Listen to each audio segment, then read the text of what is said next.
Today I'm going to be reviewing Andrew Lloyd Webber's version of The Wizard of Oz. It's a new production, relatively new, that started in 2011 on the London stage, and now it is currently touring the US. The production stars Danielle as Dorothy, has a new book by Andrew Lloyd Webber and Jeremy Sams, and has additional lyrics by Tim Rice and additional music by Andrew Lloyd Webber. If you haven't already guessed, I'm a huge Oz fanatic. It's the first film I remember seeing as a child, and it has stuck with me ever since. I've lost count, but I think this was my 13th time seeing an adaptation of The Wizard of Oz on stage. So today I'm going to be reviewing this version, Andrew Lloyd Webber's. I saw it at Great Gamage, which is a theater here in Arizona. I was very excited to see this production. I knew it had new songs, and I knew that the script was different. They call the script the book when it comes to Broadway shows. I'm not exactly sure. But from now on, when I say book, I mean the script. So first I want to talk about how the production is visually, because that is, in my opinion, this production's strongest asset. The sets and costume design were both by the same person, so that's pretty interesting. And this person is Robert Jones. I have to suggest I've never heard of him before, but he is fantastic at his job. When we start in Kansas, the sets and costumes are all a brownish gray. And of course, once we get to Oz, everything is a magnificent Technicolor. And I especially loved the design of Dorothy's house once it crash lands in Munchkinland. It was very unique, and I can't really explain it, but it was just so neat. The most fantastic set is the Wicked Witch's castle, which you can't really call it a castle, but it's that scene where Dorothy's kidnapped and all of that.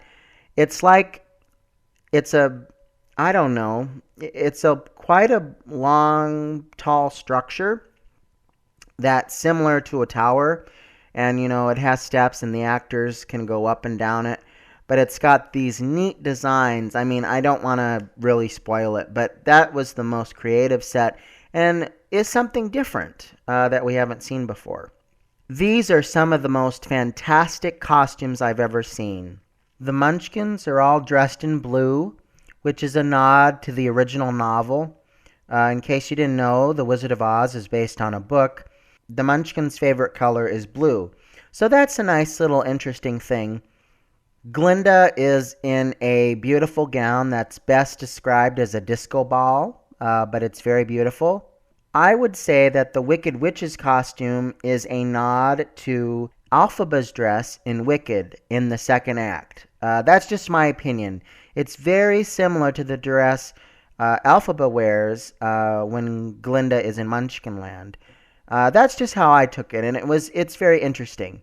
The Scarecrow is totally redesigned from how you're used to seeing him. He's usually got a hat on. Typically, he's in greens and browns. Here, he's orange and blue and brown. I was in the fifth row, but I couldn't exactly see, but his nose, it almost kind of looked like a carrot to me, kind of like a snowman, and I like that touch. That was very creative. The Tin Man's costume was the typical design, and I don't know what it was made out of, but it looked very real. I was very impressed. And also to note, now I don't know whether to credit the costumer or the props designer, but the Tin Man's oil can, typically on stage when you see the Tin Man's oil can, it's brown or silver, like him. But in this production, it was red.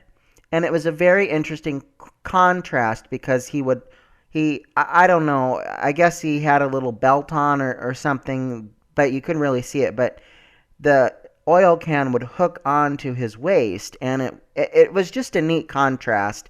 to have a red oil can. And I would say that possibly it's red because it's kind of his lifeline throughout the production, so it's like his heart. One of the most impressive costumes, however, have to go to that of the lion. The costume of the lion is in the same vein as the costume from the original film, but I've never seen it this detailed on stage. And the most impressive part, actually, is that the lion's tail, goes straight up past his head, and when he walks, it moves back and forth. I have never seen a lion on stage with that kind of tail before. It's the most beautiful costume, and the actor is almost unrecognizable when they come back to Kansas. I mean, it's so creative. So that's how the production is visually. It's very interesting. The only negative I would say about the visual aspect is when we get to the tornado, they decided to play a video. It's CGI sort of green screen of Dorothy in the tornado, and Miss Gulch flies by, and all of that. But I see a video screen. That's high school theater. They have the money. They can have Miss Gulch actually fly on stage. I mean, it's been done before. I don't know. That was a little iffy. The tornado sequence has never felt long to me before, but this felt long. We were seeing the house fly what seemed forever, and very interestingly, this production shows Dorothy's house going away out in space and falling back to the earth. That's a little bizarre to me. But that's the only visual negative that I saw. So let's do a quick review of the cast. Danielle Wade plays Dorothy. Danielle won the role of Dorothy through the Over the Rainbow reality competition in Canada. The original Dorothy in the London production also won the role in the same way on a reality show. Typically I would frown upon that kind of casting. It's been done a few times in the States. There was a production of Grease where the Danny and what's her name, Sandy, were found. But anyway, what I'm trying to say is normally I wouldn't think too highly of that. But Danielle Wade is exceptional. I didn't see the show, but I see why she won, and she was the correct person to win. She is just fantastic in this role. She makes it her own. She doesn't try to be Judy Garland. There are aspects to Judy Garland's portrayal, and that's not a negative thing, but when the actress when they try to be Judy Garland 100% of the time, it's annoying. But Danielle Wade doesn't do that. There's little bits and pieces of Judy, but it's mostly her own take. And that's partly to do to the book, which I'll get to.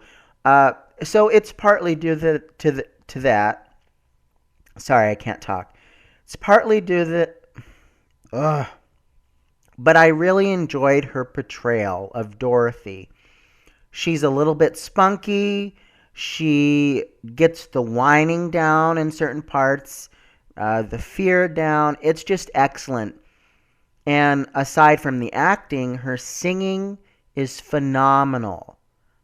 I am telling you, that Over the Rainbow was just fantastic. I know I've said that word a million times already, but man, she was great.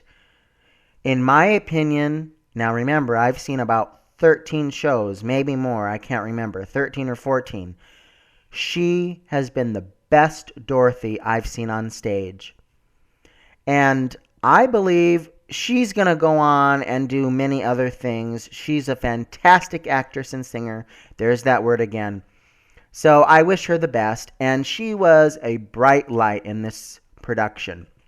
Now, the wizard, I can't pronounce his last name, Jay Braziu. That's probably not right. We'll just call him Jay.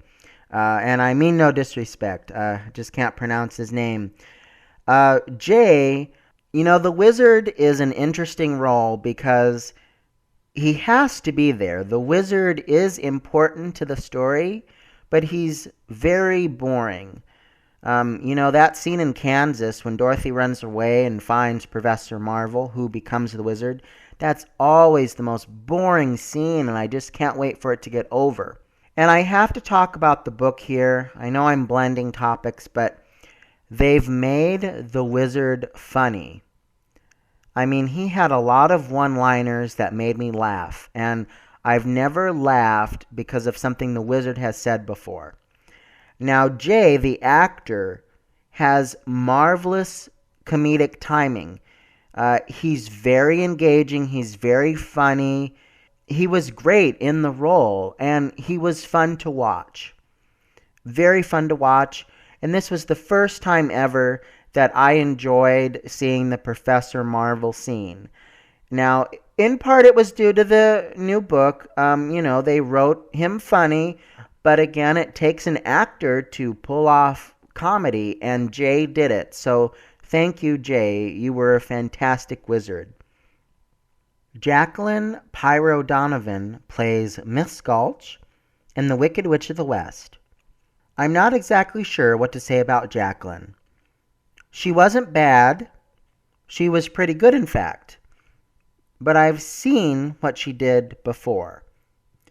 She's funny in parts, she's frightening in others, and she's very good with physical comedy.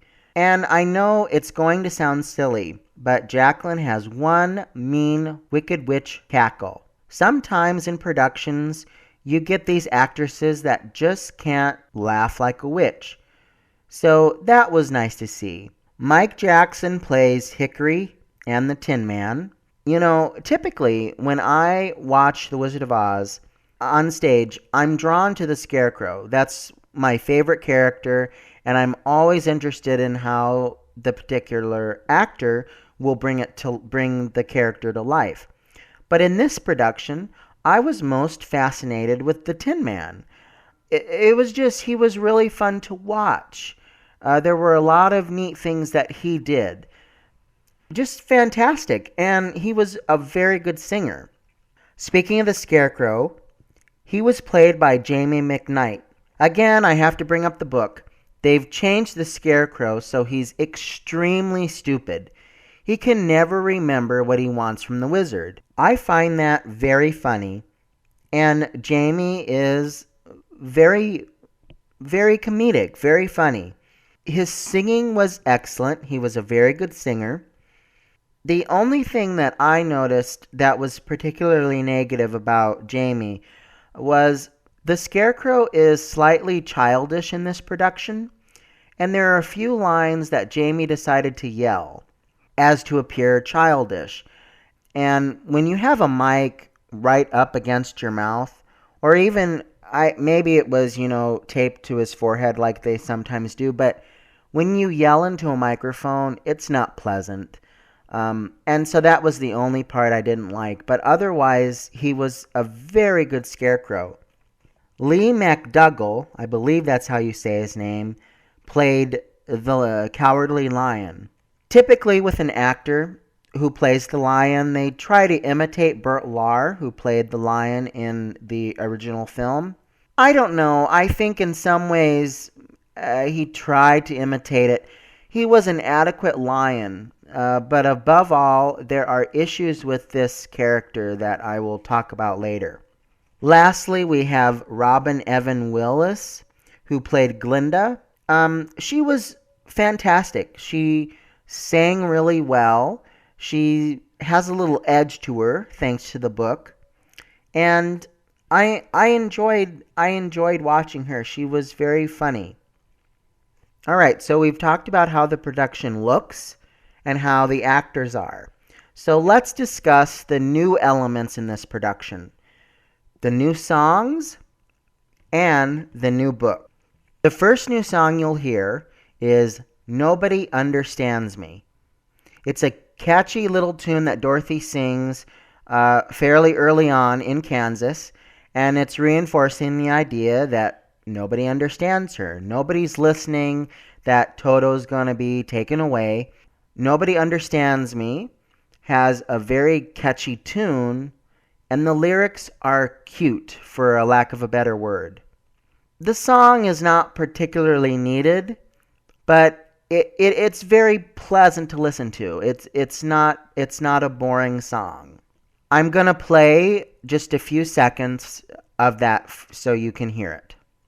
Nobody understands me. We can't afford to lose one chick. My little dog's in danger. You take these out to the car.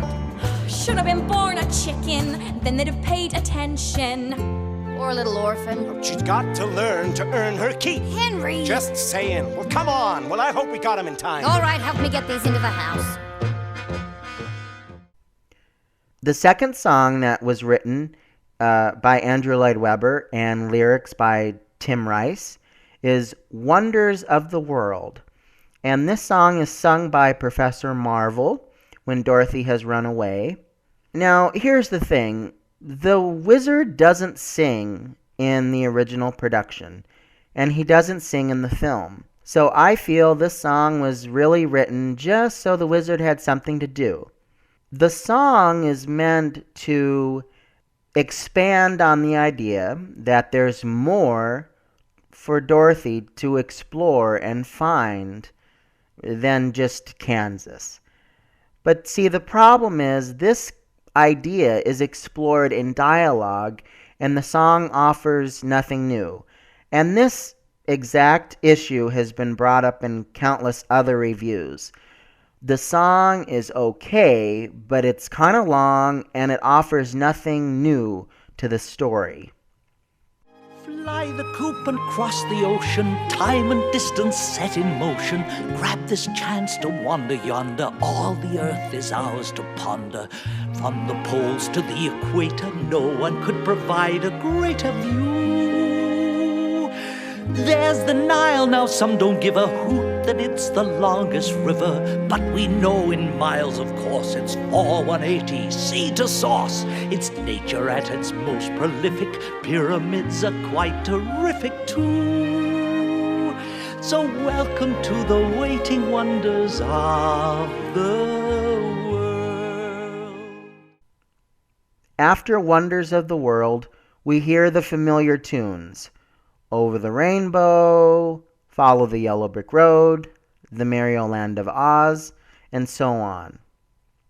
We don't hear a new song until in the second act, right before the Wicked Witch captures Dorothy. The Wicked Witch sings Red Shoe Blues, which is a drab, loungish tune about how the slippers, the ruby slippers, will make her powers stronger. You know, I don't know what to say about this song. It was pretty forgettable. It wasn't anything special. I've seen productions where, to give the actress playing the witch something to sing, she sings the Jitterbug, which was cut from the original film, but it was in a lot of stage productions. So typically the Wicked Witch will sing that. In my opinion, the Jitterbug is a much better tune, and so I don't know why they didn't have her sing that. And it's interesting to note that the Jitterbug is actually cut from this production. She's so misguided, it's all so one-sided. That dim-witted girl dares to tangle with me. She's prissy, she's clueless, and I want her shoeless. I'll show her how fiendishly mean I can be. The last song that's new to this production is Already Home, which is sung by Glinda, just before Dorothy clicks her heels. The song is good on its own, but up against Over the Rainbow, I mean, you can't match it. The lyrics are pretty clever, though. I'll play a little bit for you. You think you're lost, but that's not true. You simply lived a dream or two. You traveled all this way to find your home behind. Home is a place in your heart. Every journey leads you back to where you start. Close your eyes, it's very easy. You'll find that you're already home. As I said just a little bit ago, the trouble here is you just can't top the original music or songs. Nothing will ever top Over the Rainbow. Harold Arlen and E.Y. Harburg, who were the music people for the original film, I mean, nothing can beat them. Alright, so now we're going to talk about the book. As I talked about a little bit when I was mentioning the actors, there are some neat additions to the book. Dorothy isn't entirely a damsel in distress. She has some spunk. The wizard is really funny, and there's a lot of great banter between the witch and Glinda that, in my opinion, are sort of hinting to Wicked. I also talked about how the Scarecrow is extremely stupid. He's always forgetting that he wants to ask the wizard for a brain. This is new. It's not in the original production, and is a very welcoming addition, and is great for the actor playing the Scarecrow. But there's one major problem with the book, and that is how they decided to write the character of the Cowardly Lion. In this production, the Cowardly Lion is gay. He never directly states it, but there are jokes that are said to humor us, like, "I'm a proud friend of Dorothy's," "The lion sleeps tonight," and "I'm a lion in winter." And there's this part in his song, "If I Only Had the Nerve," where he curtsies and leans on the Tin Man, and the Tin Man backs away. Now, technically, that's about directing and choreography, but I'm pretty sure that those choices were decided because of the characterization of the lion. And generally, I would say that the Scarecrow and Tin Man were generally uncomfortable with the lion.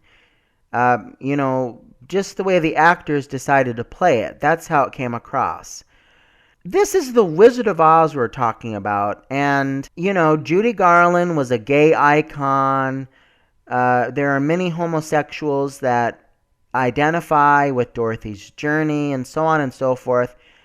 I think it was really tasteless to write the lion as a homosexual.